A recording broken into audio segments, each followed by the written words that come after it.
Hey guys, welcome to Geek Board. And you might say that I'm shaking it up. I'm sorry.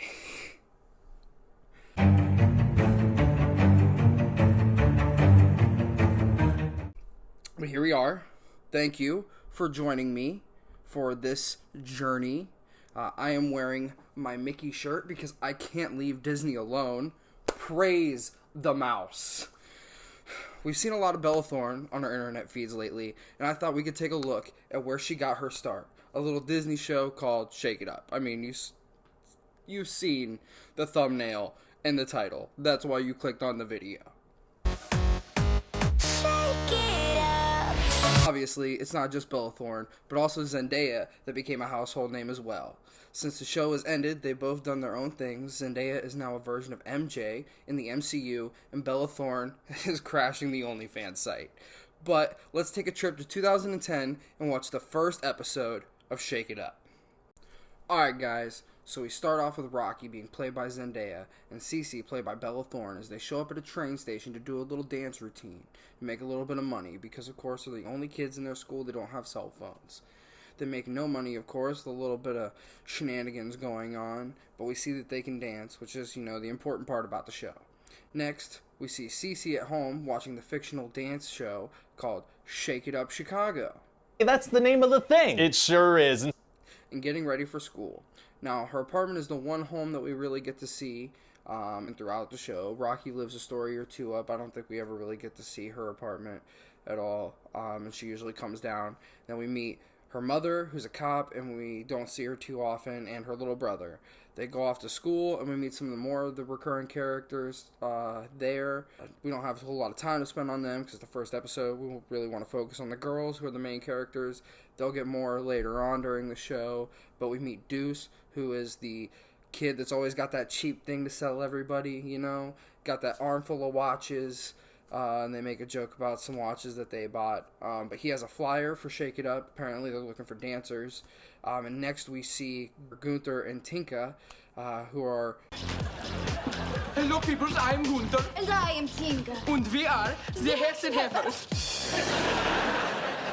We know who you are. You've been exchange students since the first grade. And when do we get to exchange you back? Also looking to get on the show. They give off real Sharpay and Ryan vibes from High School Musical. But they're planning to, like I said, try out, and they think that they're the best.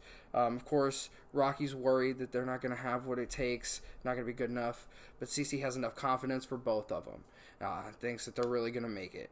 We see Rocky's brother, who eventually...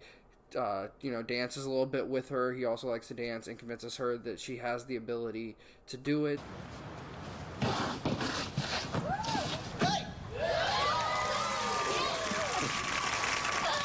Oh, yeah?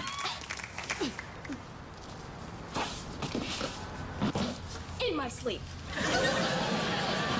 Good. Do that at the audition tomorrow, and you've got nothing to worry about. They end up going through to the audition. We see that they end up making it to the final competition, the Super Special Spotlight Challenge, or something like that. And Rocky gets called up, and she's so nervous that she just clings on to Rocky. She won't onto Cece. She won't let go. And Cece throws her up on stage. It takes her a minute. She looks like she's not sure if she's going to actually do anything. But she goes through. She ends up killing it. Then Cece gets called. She's a big bad Cece. She's the one that's had all this confidence this whole time. She goes up.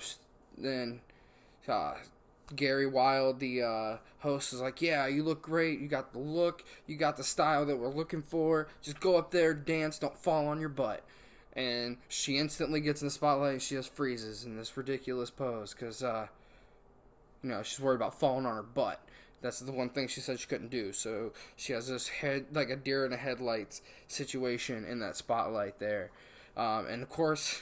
That's no good. So Rocky makes it, but Cece doesn't make it onto the show. Rocky doesn't want to do the show without her best friend Cece. But Cece convinces her that she needs to do the show and that she'll be there to support her friend. And like I mentioned, important part, Cece's mom's a cop. So Rocky stole the mother's handcuffs so she could handcuff herself to Cece so she can make her go on the stage whenever Rocky had to go on to perform. Well, this goes through, and it's a whole big thing, but best part is, dude loved it. The host thought it was cool. He hires Cece because he can see that she can dance, but he's like, don't do that kind of stuff again. That's not cool. That's no good. Of course, I didn't mention during the tryouts, the foreign exchange students got in because they were looking for 6 different spots. So, you know, there's going to be more shenanigans going on with those throughout the series in the 74 episodes that come after this one. And there's a lot of things that happen, of course. There's some deeper episodes. Cece's character deals with dyslexia. She goes through and talks about that. It's a thing that she, like, kind of hid for a while, I guess, and that's why she doesn't do very well in school. And I guess that's why she kind of acts out.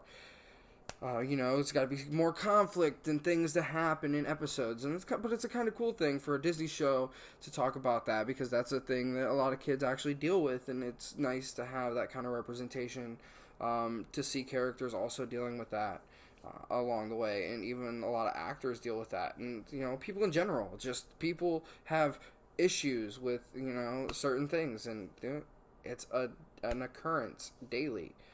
I watched this episode, and I really wanted to cover like a Bella Thorne centric episode, so I tried to watch an episode where she performed a song, but the whole episode revolved around her performing the song, but she didn't perform the song until like the end of the episode, and her whole thing is she's not talking, she's saving her voice for the song performance. So she don't get a whole lot of Bella Thorne like throughout the episode. But what I've seen, like, but we get to see both the characters, you know, really blossom as the series has went on for its 3 seasons. I'm probably going to check some more out, I guess. It's not necessarily set for my demographic, but I watched it growing up. I remember watching the premiere, maybe not when it premiered, but the premiere episode of the show, and several episodes throughout the series. But that's it. Thanks for taking this trip down memory lane with me. Don't forget to like, comment, and subscribe. And make sure you subscribe, because my next major video is going to be on the classic puppet sitcom, according to Google, Mr. Meaty. And I will watch just the first episode. We're going to talk about more than the first episode on that. But I watched the first like little clip because they came out in clips and then full episodes later. But it's messed up, and the demographic that was watching the show when it was a show is kind of surprising. But we will talk about that more in depth on the Mr. Meaty episode in the next week or two. But thanks again for watching. Remember, some of us are just born geeky. You have a good one.